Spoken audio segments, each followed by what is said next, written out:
cette intercommunalité est maintenant en ordre de marche. Que d'étapes franchies ensemble. Et c'est sans doute le grand fait marquant de notre premier conseil communautaire.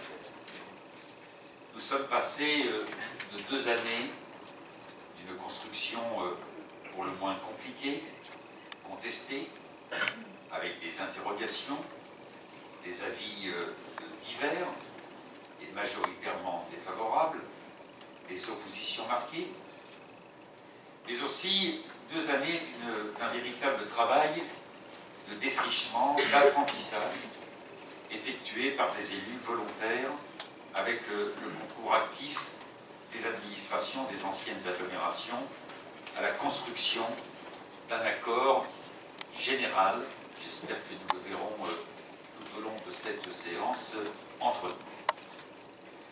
Ce que nous avons réussi à faire, au regard de la défiance actuelle envers la démocratie représentative, la politique en général, les élus, même si c'est moins les élus locaux que les élus d'autres institutions.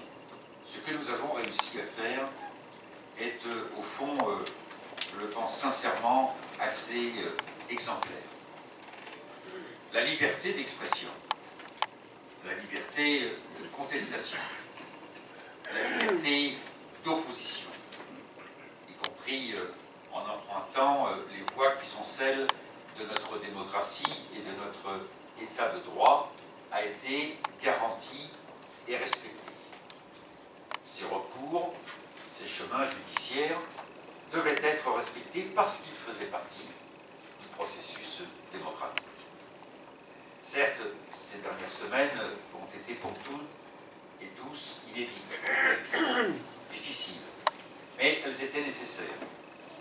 Et je tiens à saluer les membres de la délégation spéciale, en particulier son président, Jean-Pierre Pechter, mais aussi, bien sûr, Philippe Rio, Georges Pugin, Michel Bisson. Ils ont permis, et moi compris, de stabiliser notre navire. Aux côtés de nos administrations, ils ont permis que ce changement survenu depuis le 1er janvier assure la continuité de l'action publique, et je les en remercie sincèrement. Certains disent que notre agglomération naît sans projet collectif. Je ne partage pas tout à fait ce point de vue. Je ne le partage pas parce qu'il y a au moins une chose qui nous rassemble. C'est la conscience que nous avons du rôle que notre territoire doit jouer dans ce que l'on appelle le Grand Paris. C'est également la conscience qu'il est impératif, dans chacun de nos actes, de nous tourner vers nos concitoyens, vers l'ensemble des acteurs de ce territoire, de nouer le plus rapidement possible des partenariats avec l'État, bien sûr, comme avec les départements de l'Essonne, de la Seine-et-Marne, la région Île-de-France, et je salue un de ses vice-présidents, Stéphane Baudet, chargé des transports, ça peut nous être utile, et plus généralement, avec tous ceux, notamment dans les territoires voisins, cher Olivier Léonard, par exemple, qui seront dans la même démarche que la nôtre. J'irai dans les prochaines semaines rencontrer avec les élus concernés les exécutifs de ces collectivités partenaires. Nous aurons également à nous mobiliser très vite, tous ensemble, pour la mise en œuvre d'un contrat d'intérêt national avec l'État, scellant des engagements avec notre territoire. Il devra porter ce contrat sur l'essentiel. Les transports d'abord, car c'est notre talon d'Achille. Et nous connaissons nos appuis à la région, au syndicat des transports d'Île-de-France, comme au département. L'harmonisation de nos stratégies en matière de logement et de politique de la ville ensuite. La valorisation aussi de notre attractivité économique, commerciale, portuaire, vive la Seine, et aéroportuaire.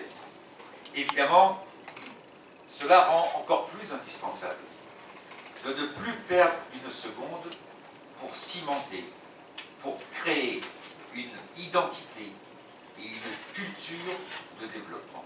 C'est la raison pour laquelle, avec Michel Bisson, si vous acceptez qu'il soit premier vice-président, comme avec Stéphane Rafali et l'ensemble de l'exécutif et des élus de notre conseil communautaire, nous allons lancer dans les prochaines semaines la construction de notre projet de territoire et nous l'acterons, ce lancement, dès le prochain conseil communautaire du 29 mars.